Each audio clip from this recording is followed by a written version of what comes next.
You are currently fighting a war and you are losing. You don't see the enemy, but you feel the damage every single day. You feel it when you try to work, but you pick up your phone instead. You feel it when you try to read a book, but your eyes glaze over after 2 pages. You feel it in the anxiety that hums in the background of your life. The enemy is not the government. It is not the economy. The enemy is the device in your pocket. You are bringing a knife to a nuclear gunfight. On one side of the screen, there is you, tired, stressed, and seeking a moment of relief. On the other side of the screen, there are thousands of engineers, data scientists, and behavioral psychologists paid millions of dollars a year to do one thing: break down your willpower. They know your brain better than you do. They know exactly what color of red to make the notification badge to trigger a sense of urgency. They know exactly how many milliseconds to delay the page load to keep you anticipating. They are not building tools. They are building casinos that you carry in your pocket. And right now, they are winning. Welcome to Part 4. Today, we are going to talk about the attention economy.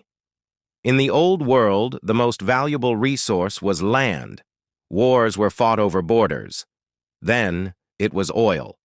Wars were fought over pipelines. Today, the most valuable resource on planet Earth is human attention. It is the new oil. Companies like TikTok, Instagram, and Netflix are not free. You think they are free because you don't pay with a credit card. But you pay with something far more expensive. You pay with your focus. You pay with your mental health. You pay with your future. Every minute you spend scrolling is a minute of your life harvested, packaged, and sold to the highest bidder. You are not the customer of social media. You are the product. You are the raw material. Let's talk about the biology of the hack. It is called dopamine. Dopamine is the molecule of more. It is an ancient chemical designed by nature to make you seek food, shelter, and reproduction. It is the engine of survival. But in the modern world, it has been hijacked. The pull-to-refresh mechanism on your feed works exactly like a slot machine in Las Vegas. It is called a variable reward schedule. You pull the lever, and you don't know what you are going to get. Maybe a funny video. Maybe a text from a crush. Maybe bad news. Maybe nothing. The uncertainty spikes your dopamine higher than the reward itself. You are a lab rat in a digital cage, pressing the button over and over again until you starve. And just like a drug addict, you build a tolerance. What entertained you yesterday bores you today. So you need faster cuts, louder music, more shock value. You are frying your dopamine receptors, making the real world feel gray and slow by comparison. But the damage goes deeper than just wasting time. We are physically rewiring our brains. Neuroscientists are now seeing that heavy social media users have reduced gray matter in the areas of the brain responsible for impulse control and decision-making. This is what we call popcorn brain. Your brain is plastic. It changes based on how you use it. If you spend 6 hours a day consuming 15-second videos, you are training your brain to expect a new stimulus every 15 seconds. You are training yourself to be distracted. When you finally try to do something slow, like building a business, learning a language, or having a deep conversation, your brain panics. It screams for stimulation. It screams for the phone. This is why hard work feels impossible. It is not that you are lazy. It is that you are chemically addicted to digital heroin, and the withdrawal symptom is mediocrity. Cal Newport, the author of Deep Work, presents a terrifying reality. The ability to perform deep work is becoming increasingly rare at exactly the same time it is becoming increasingly valuable. This is the great arbitrage of our time. The economy is shifting. AI is taking over the shallow work, the emails, the data entry, the basic writing. The only work that will be valuable in the future is high-level, creative, strategic work that requires long periods of intense focus. If you can sit in a room, alone, without your phone, and focus on one hard problem for 4 hours, You are a superpower. You are in the top 1% of the human population. While everyone else is reacting to notifications, checking the news, and arguing in comment sections, you are creating value. Wealth is created in the quiet moments of deep focus, not in the chaos of multitasking. We have killed boredom, and this is a tragedy. Blaise Pascal, the French mathematician, said, "All of humanity's problems stem from man's inability to sit quietly in a room alone." Boredom is not bad.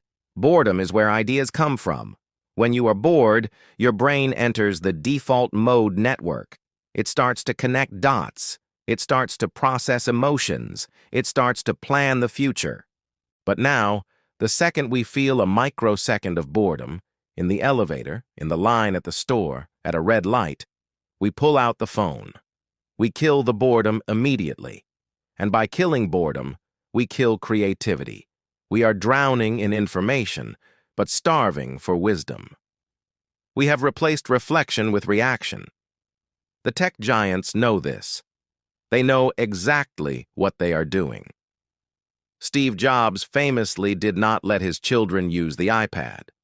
Bill Gates restricted screen time for his kids. The drug dealers do not consume their own supply.